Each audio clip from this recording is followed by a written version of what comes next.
Good evening students.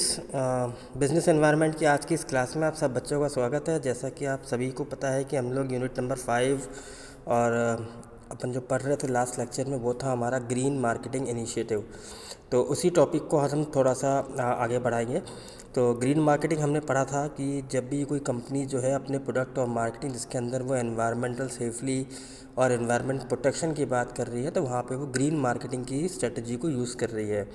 तो green marketing क्या देखा जाए तो कई सारी फर्म्स पूरे वर्ल्ड वाइड इस चीज़ को यूज़ कर रही है। और क्यों कर रही है उसका पहला रीज़न है अपॉर्चुनिटी। क्यों? क्योंकि आजकल क्या कस्टमर की डिमांड चेंज हो रही है और कई सारी फर्म्स को लग रहा है कि ये जो चेंजेस हैं ये एक ऐसे अपॉर्चुनिटी है। और दूसरी तरफ अपॉर्चुनिटी किस चीज़ में आ रही है वो है कॉम्पिटिटिव एडवांटेज के तौर पर। क्योंकि आजकल की जो फर्म्स है वो है ना नॉन एनवायरमेंटल रेस्पॉन्सिबल ऑल्टरनेटिव्स को यूज़ कर रही हैं कि नहीं, वो ऐसी चीज़ों को यूज़ करना चाह रही हैं जिसके थ्रू हम एनवायरनमेंट को सेव कर सकें। तो कई सारी फर्म्स हैं जो एग्जांपल्स के तौर पे अपने आप को कह रही हैं कि हम लोग एनवायरमेंटल के प्रति रेस्पॉन्सिबल हैं, हमें एनवायरनमेंट को सेव करना चाहिए। और इसी तरीके पे वो क्या कर रहे हैं, कस्टमर्स के नीड को सेटिस्फाई करने की कोशिश कर रहे हैं। जैसे मैकडोनल्ड ने भी क्या किया था, मैकडोनल्ड ने भी अपने उनकी जो पैकेजिंग थी उसको उन्होंने वैक्स पेपर के साथ रिप्लेस कर दिया था।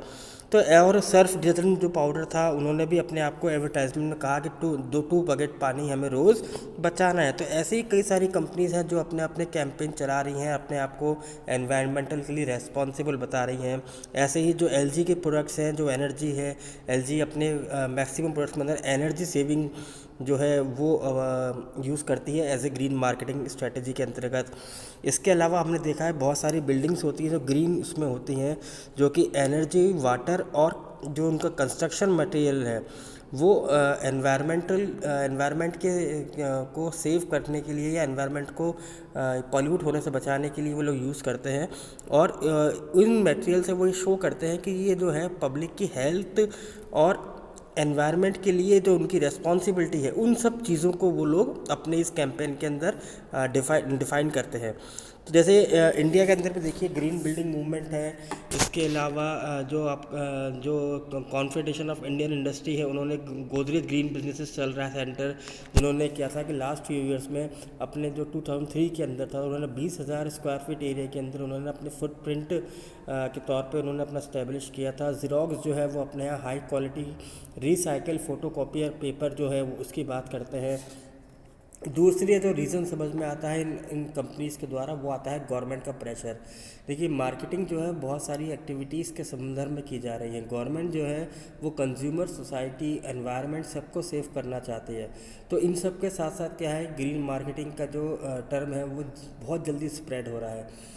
गवर्नमेंट के जो रेगुलेशंस हैं रिगार्डिंग द एनवायरमेंटल मार्केटिंग वो इस तरीके से किए जा रहे हैं ताकि कंज्यूमर को सेव किया जा सके, प्रोडक्शन जो हार्मफुल गुड्स को है उसको रिड्यूस किया जा सके, और जो हार्मफुल गुड्स हैं वो इंडस्ट्री भी उस चीज़ को कंज्यूम ना करे, ना ही उसको वो प्रोड्यूस करे। तो इन सब चीज़ों को इंश्योर करते हुए कंज्यूमर्स को भी क्या किया जा रहा है, उनको भी एनवायरमेंटल प्रोडक्ट्स दिए जा रहे हैं ताकि वो एनवायरमेंटल के प्रति और ज़्यादा अवेयर हो सकें। तो जैसे कि न्यू दिल्ली के अंदर जो कैपिटल है आपकी, उसके अंदर क्या था, बहुत ज़्यादा पॉल्यूशन बढ़ रहा था। तो सुप्रीम कोर्ट के अनुसार क्या था, उन्होंने कहा कि हमें फ्यूल चेंज करने की रिक्वायरमेंट है। तो इसलिए 2002 के अंदर सीएनजी को पब्लिक ट्रांसपोर्ट सिस्टम के अंदर लगाया गया ताकि पॉल्यूशन को कंट्रोल किया जा सके।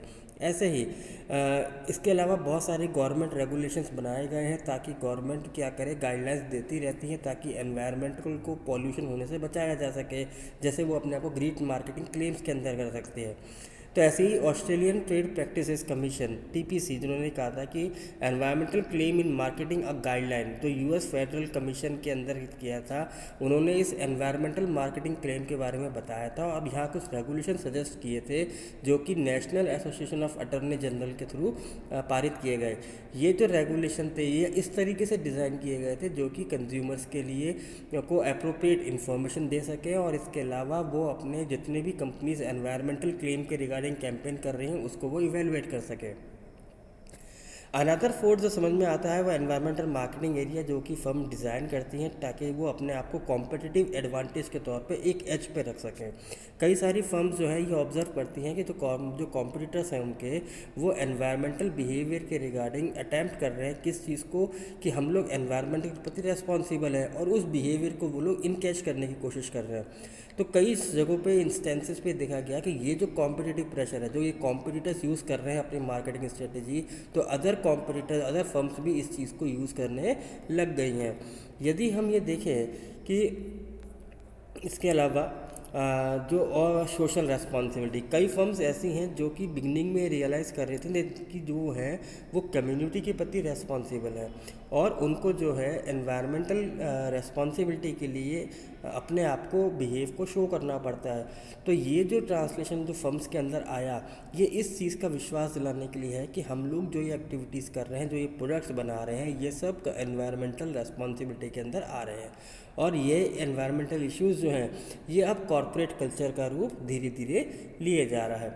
तो हमने यहाँ पे कुछ केसेस लिए हैं, जैसे देखिए कि गूगल जो है, उन्होंने अपनी रिपोर्ट में कहा था कि ग्रीन मार्केटिंग जो है इंडिया में सबसे ज़्यादा सर्च करने वाला वर्ड है इन अदर कंट्रीज़। तो हमने यहाँ पे क्या किया है, हमने रैंकिंग दे रखी है कंट्रीज़ की कि कौन सा कंट्री कौन सी रैंकिंग पे है according to Google trend reports. तो कई कंपनीज जो हैं वो इस ग्रीन मार्केटिंग को एज एन अपॉर्चुनिटी के तौर पर देख रही हैं और उसको इनकैश करने की कोशिश भी कर रही हैं कंज्यूमर के लिए। एक और एग्जांपल हम देखते हैं इसके अंदर, वो आता है lead free paint from Kansai Nerolac. जो कंसाई नेरोलैक पेंट है, उन्होंने भी कमिट किया है कि हम भी सोसाइटी की वेलफेयर के लिए काम कर रहे हैं, एनवायरमेंटल के लिए हम रेस्पॉन्सिबल हैं। तो यहाँ उन्होंने एक इनिशिएटिव लिया है। ये इनिशिएटिव क्या है कि कंज्यूमर को एडुकेट करना है, उनकी हेल्थ का ख्याल रखना है, कम्युनिटी डेवलपमेंट करनी है और एनवायरनमेंट का प्रिजर्वेशन करना है। तो इन्होंने अपने जो पेंट है, इनका जो प्रोडक्ट है, उसमें से उन्होंने हैवी मेटल्स को निकाल दिया और ये जो हैजार्डियस हैवी मेटल्स है जैसे लीड, मरकरी, कोरोनियम, आर्सेनिक और एंटीमनी, ये जो है आपके ह्यूमंस पे एडवर्स इफेक्ट डालते थे जब वो पेंट होते थे। तो इन्होंने क्या किया, इन्होंने इन अपने प्रोडक्ट में से इन सब चीज़ों को रिमूव करके अब जो वो पेंट बना रहे हैं वो कंज्यूमर्स के हेल्थ के हिसाब से और एनवायरमेंटल के प्रिजर्वेशन के हिसाब से ये लोग अब डिज़ाइन कर रहे हैं। ऐसे ही अगर हम देखें इंडियन ऑयल ने भी ग्रीन इनिशिएटिव लिया।